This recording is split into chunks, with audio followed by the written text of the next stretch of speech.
10वीं बोर्ड परीक्षा हर भारतीय छात्र की जिंदगी का टर्निंग पॉइंट होता है। सीबीएसई ने अब एक बड़ा बदलाव कर दिया है।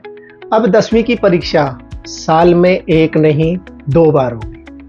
पहली परीक्षा फरवरी मार्च और दूसरी परीक्षा मई जून में होंगी। बच्चा चाहे तो दूसरी बार परीक्षा दे सकता है। दोनों बार एग्जाम देने का बेहतर मार्क्स जो भी आएंगे उनको जोड़ा जाएगा, यानी कि वही फाइनल माने जाएंगे। लेकिन सवाल ये है, क्या ये बदलाव बच्चों के लिए राहत है या एक नई उलझन है?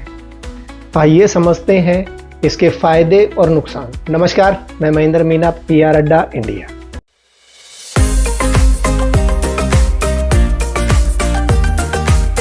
बोर्ड के इस फैसले के फायदे क्या हो सकते हैं, आइए समझते हैं। पहला, यानी कि दूसरा मौका, दूसरा आत्मविश्वास। अब एक पेपर के खराब होने पर बच्चा पूरी तरह फेल नहीं माना जाएगा, उसे मिलेगा दूसरा मौका बिना किसी मानसिक बोझ के। ये उस मानसिक तनाव को काफी हद तक कम करेगा जो वन चांस सिस्टम से पैदा होता था। दूसरा, रिजल्ट अब एक दिन मूड खराब होने या तबीयत खराब होने पर निर्भर नहीं रहेगा। पहले यदि आप बीमार होने के कारण अपना पेपर नहीं दे पाते थे तो बदले में आपका पूरा साल बर्बाद हो जाता था।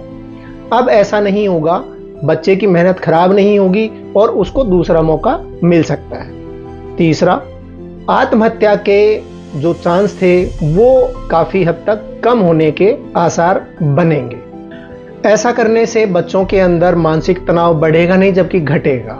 चौथे फायदे की बात करें तो पेरेंट्स के ऊपर दबाव घटेगा। पेरेंट्स को भी नहीं लगेगा कि सब कुछ एक ही पेपर पर टिका है। इससे पूरा पारिवारिक वातावरण जो है वो थोड़ा सहज हो सकता है।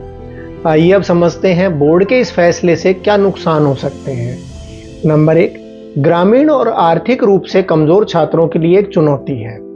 2 बार परीक्षा का मतलब 2 बार तैयारी, 2 बार टेंशन। अमीर बच्चों के लिए यह एक चॉइस लगेगा, लेकिन गरीब बच्चा बोल सकता है कि अब एक नहीं 2 बार जूझना पड़ेगा। नंबर 2, स्कूल और टीचर्स पर दोहरा प्रभाव पड़ेगा।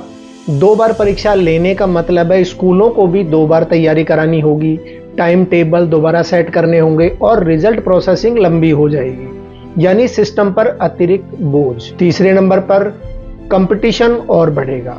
अगर बच्चा दोनों बार पेपर देता है तो वो दूसरे बच्चों से आगे निकल सकता है जिन्होंने सिर्फ 1 बार परीक्षा दी। तो क्या ये फैसला समान अवसर की भावना के खिलाफ है?